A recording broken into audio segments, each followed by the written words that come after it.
ഹരിശ്രീ ഗണപതയെ നമ. വിഘ്നമസ്തു. ഗും ഗുരുഭ്യോ നമഃ. എല്ലാവർക്കും നമസ്കാരം.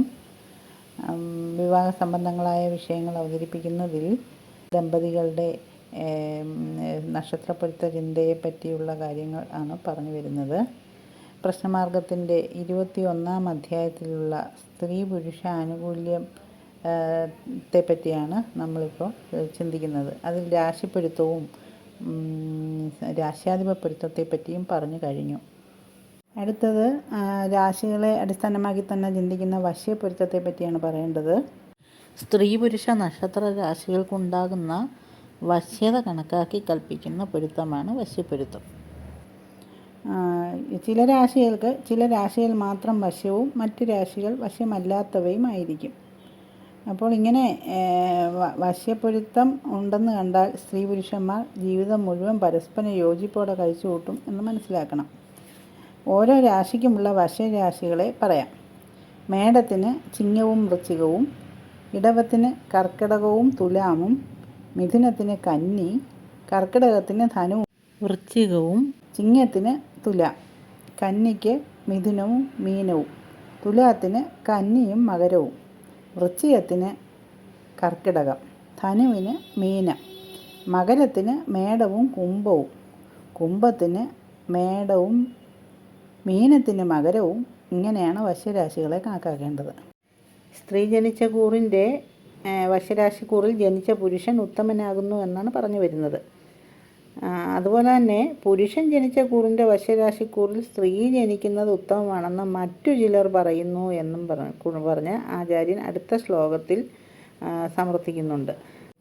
വശ്യപ്പൊരുത്തം ഉത്തമമായാൽ സന്തോഷപ്രദവും പരസ്പര ധാരണാധിഷ്ഠിതവുമായ ദാമ്പത്യം ഉണ്ടാകും. വശ്യം അന്യോന്യവശകം എന്നാണ് ചൊല്ല്.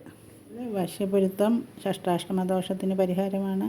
വശ്യപ്പൊരുത്തം യോനിപ്പൊരുത്തമില്ലായ്മയ്ക്കൊരു പരിഹാരമായിരിക്കും.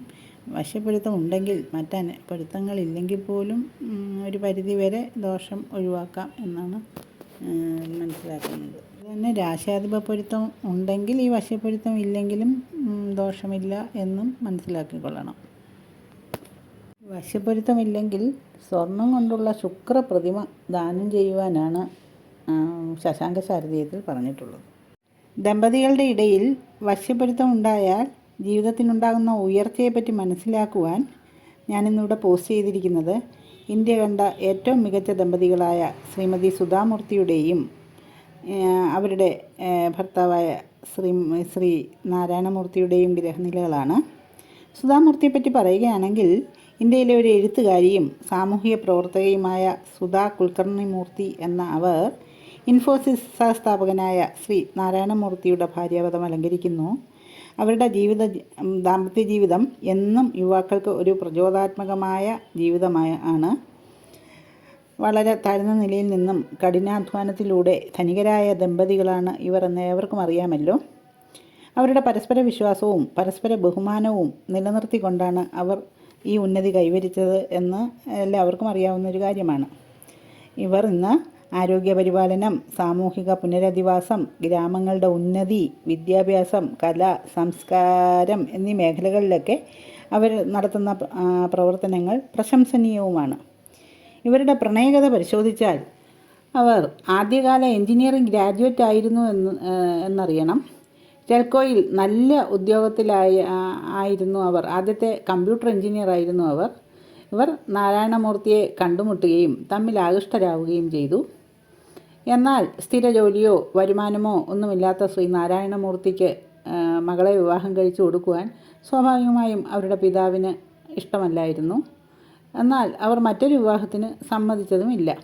അവരുടെ ആ ഉറച്ച സ്നേഹം പിന്നീട് നാരായണമൂർത്തിക്ക് ജോലി കിട്ടുന്നവരെ അവർ കാത്തിരിക്കുകയും പിന്നീട് അവരുടെ പിതാവിൻ്റെ അനുഗ്രഹത്തോടു കൂടി വിവാഹിതരാവുകയും ചെയ്തു. സാമ്പത്തികമായി വളരെ കഷ്ടപ്പെട്ട് തന്നെയാണ് അവർ ജീവിതം നയിച്ചത്.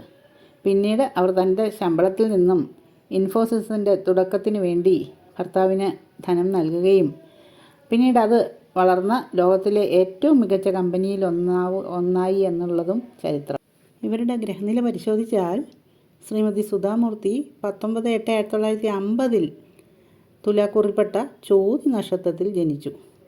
ശ്രീ NR നാരായണമൂർത്തി ഇടവക്കൂറിൽപ്പെട്ട കാർത്തിക നക്ഷത്രത്തിൽ 20/8/1946 ജനിച്ചു.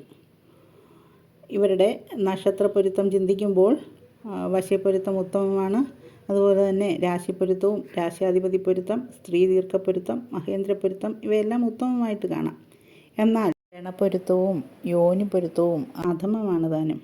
എന്നാൽ വശ്യപ്പൊരുത്തം ഉത്തമമായതുകൊണ്ട് പൊരുത്തത്തിൻ്റെ ഇല്ലായ്മ അവരെ ബാധിക്കുന്നില്ല. അവർ പരസ്പരം സ്നേഹിച്ചും പരസ്പരം ബഹുമാനിച്ചും പരസ്പരം സഹായിച്ചും അവർ ഇന്ന് കാണുന്ന ഉന്നതിയിലെത്തി എന്ന് നമുക്ക് മനസ്സിലാക്കാം. അവർക്ക് നല്ല സന്തതികളെയും കിട്ടി. അവരുടെ മകളാണല്ലോ ശ്രീമതി അക്ഷതാമൂർത്തി.